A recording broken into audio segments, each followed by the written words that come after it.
I'm Clélie, welcome back to Social Soda, and today I'm going to talk to you about the Metaverse. So we've heard a lot about Metaverse recently, especially with the rebranding of Facebook to Meta. So what is the Metaverse? So the word Metaverse was actually first used in Neil Stephenson's book called Snow Crash in 1982, and it referred to the virtual world where the characters could go to escape from the totalitarian regime they were living under. The Metaverse today is referred to as more as the way that we interact with the technology rather than a technology in itself. The Metaverse is defined as a 3D-enabled digital space that uses virtual reality, augmented reality, AI, spatial computing that allows people to have life-like experiences, so either business or personal. So the features of the Metaverse are the immersive experience that you can get from it, and the real-time interactivity between users, so between thousands of users interacting simultaneously. So it is well beyond gaming. It's not just a game, and it's also a space in which people can do their daily activities such as exercising, socializing, working, selling, buying, etc. So it envisions a new digital economy. So augmented reality, virtual reality and mixed reality, which are making up the Metaverse, are technologies that are already being used in some industries such as commerce, retail, fashion, sports and entertainment, product development, fitness, work, education, healthcare, etc.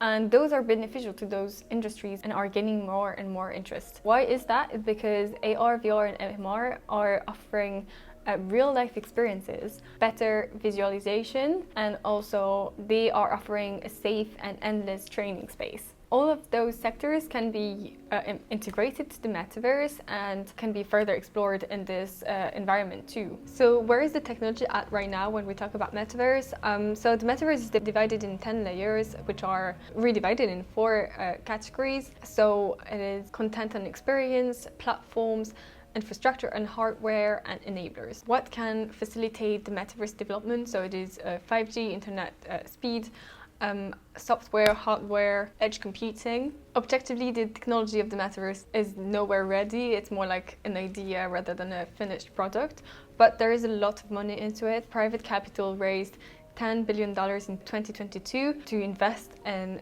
the Metaverse. Facebook, so Meta, bought Oculus a few years ago, and with Oculus they are developing more and more headsets, bodysuits, gloves, etc., so that users can have increased experiences, better sensation, and also obviously they work on the technology itself, so like the digital space. And it's not only Meta, other big companies which I mentioned earlier, such as Sony, which are also doing similar developments. The big challenges now for the Metaverse is the interoperability. So it means that right now we have digital spaces, but companies don't really connect to one another and they don't want to share their worlds. Then it's also the usefulness for customers, the value to customers, finally the technology and hardware in itself. So at the pace that things evolve, can we imagine that maybe in a few years, in a few decades, the Metaverse will take a more and more prominent place? And can we imagine a future with the Metaverse or in the Metaverse? Will we be using it as a mere entertainment with a full immersive experience, or will we have it more integrated to our lives in the sense of, you know, are we going to connect to the Metaverse and go to work there or go to school, or, you know, make friends, go out in the Metaverse, date in the Metaverse, do all those activities that make up our reality and just transfer it to this digital world? Can we imagine a scenario where the Metaverse becomes something so prominent in our lives and takes so much space that it becomes a new reality, like it is similarly to what is happening in the movie Ready Player One, where their digital world is all they have. They spend their time there, they make friends there, they go out, they date, they work. There's a whole economy, system, rules you can buy and consume in this digital world.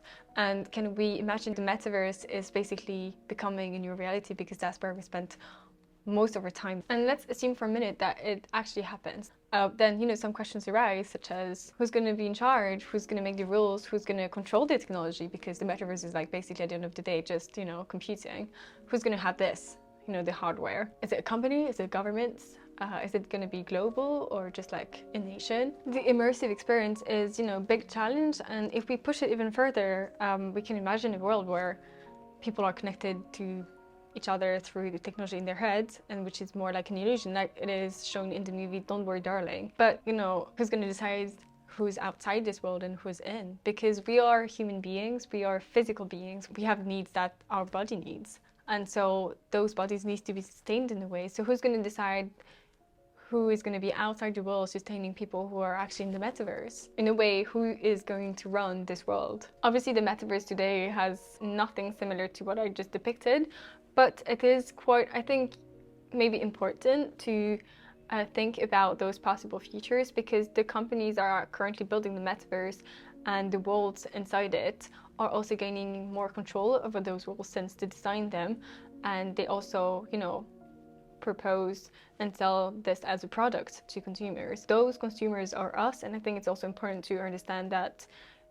the metaverse will be under the power of a bigger entity that will gain more control over our lives. Also, it poses the problem of sensory experience, because if, let's imagine that this new world exists that people can connect to and basically live in, it also means that they're fully immersed in this world so that they can actually, you know, feel stuff. But right now the technology is very limited. It's only like visual and auditive experience, but we have like 5 senses, and it is a big issue because it doesn't feel like, you know, the reality, because all those senses are not involved in the experience, and we can still feel the outside world, the physical world in which we're actually standing. Let's come back to reality. I hope you enjoyed this video. Please subscribe to our channel, and I will see you next time.